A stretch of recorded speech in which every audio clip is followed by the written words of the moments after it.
Halo Miss Indah, saya Felicia Virginia Abigail dari kelas 10B akan menjelaskan mengenai Pancasila.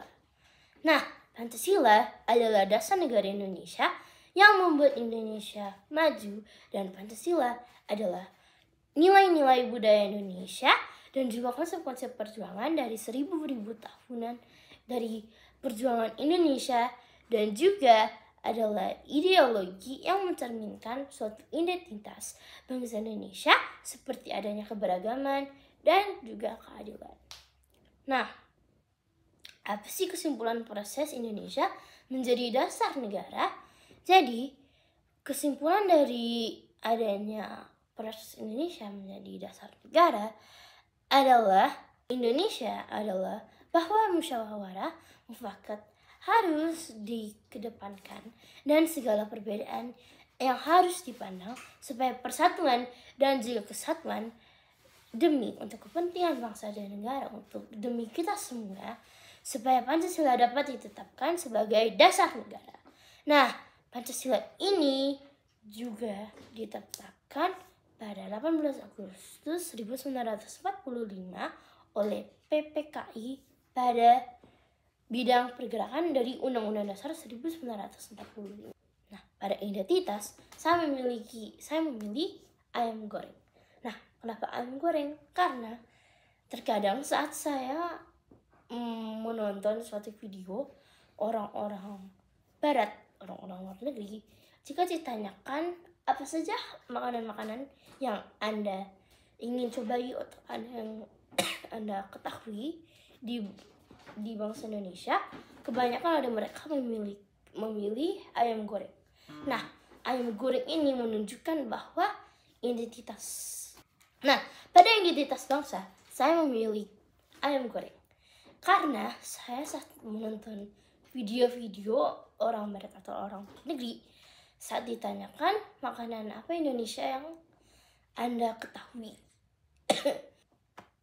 dan kebanyakan mereka memilih ayam goreng. Nah, ayam goreng ini menjadi identitas bangsa karena jika kita memakannya dengan mentah, maka itu sangat tidak enak. Dan juga untuk membuat ayam goreng itu membutuhkan suatu proses, dan juga saat terjadinya ayam goreng itu sangat lezat. Dan juga ini tuh menunjukkan bahwa identitas bangsa Indonesia ini adalah bahwa saat kita sudah matang atau saat kita sudah siap untuk disajikan itu, kita pasti bisa untuk menunjukkan jati diri kita sendiri. Karena saat ayam itu mentah, kita itu belum siap untuk menunjukkan siapa itu kita atau identitas bangsa Indonesia itu seperti apa, seperti itu. Nah, tantangan Pancasila itu, kebanyakan orang tuh menganggap bahwa Pancasila itu adalah hal yang sepele. Nah, pada hal sepele ini banyak sekali orang yang menganggap bahwa itu mah Pancasila doang. Seperti itu karena ada masuknya budaya asing ke Indonesia dan juga penggunaan teknologi yang bebas, karena sekarang zaman-zaman ini adalah banyak sekali teknologi yang digunakan, maka teknologi juga sudah sangat menduniai. Kurangnya pemahaman tentang nilai-nilai Pancasila, badan berita bohong, tidak adanya kesadaran menjaga nilai Pancasila. Selanjutnya adalah pandangan saya. Nah, Pancasila dalam pandangan hidup saya itu adalah suatu hal yang sangat penting dan juga patut untuk dilakukan, karena itu adalah dasar negara kita dan juga suatu ideologi, dan juga itu dicontoh, dan juga kita itu harus dilakukan dan juga harus mencontohkan orang-orang untuk melakukannya. Apalagi ini adalah hak kewajiban untuk kita semua. Nah, saya sudah menjalani sikap-sikap Pancasila itu sekitar 60%. Nah, kenapa? Karena terkadang saya kesusahan untuk menerapkan nilai-nilai tersebut. Walaupun kelihatannya mudah, kelihatannya hal yang biasa saja, tetapi sebenarnya tidak. saat kita benar-benar niat untuk melakukan sesuatu, pasti kita mengalami beberapa rintangan. Nah, tantangan-tantangan yang saya miliki adalah terkadang saya kesusahan, terkadang saya mungkin malas. Dan tantangan-tantangan itu pun membuat saya kesusahan juga. Nah, tetapi untuk itu saya ingin menaikkan sikap persen Pancasila saya. Cara menerapkannya itu seperti apa sih? Nah, saya ambil dari sila pertama, yaitu toleransi beragama.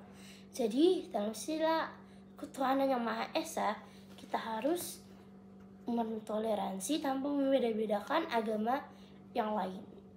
Dari sila kedua, yaitu menghormati sesama atau kemanusiaan yang adil dan beradab. Nah, kita itu harus menghormati sesama karena kita itu adalah sesama manusia dan kita juga harus bersikap dengan adil. Yang ketiga adalah menjaga persatuan atau persatuan Indonesia. Nah, dengan menjaga persatuan ini, maka bangsa Indonesia kita tuh juga bisa lebih maju karena kita tuh dapat lebih bersatu.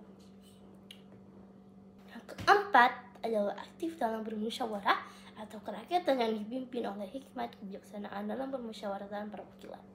Nah, kita tuh harus aktif dalam bermusyawarah dan juga kita harus menghormati pendapat-pendapat orang lain dan jangan hanya kita mengikutinya saja, tetapi kita juga harus menerapkannya juga. Yang kelima adalah keadilan sosial bagi seluruh rakyat Indonesia. Nah, kita itu harus bersikap adil dengan semua orang tanpa membeda-bedakan suku, ras, agama, dan hal-hal lain. Kita terus bersikap adil karena kita itu sesama bangsa Indonesia dan kita itu tidak boleh membeda-bedakan satu hal sedikit pun. Terima kasih Miss Indah sudah mendengarkan presentasi saya. Tuhan memberkati.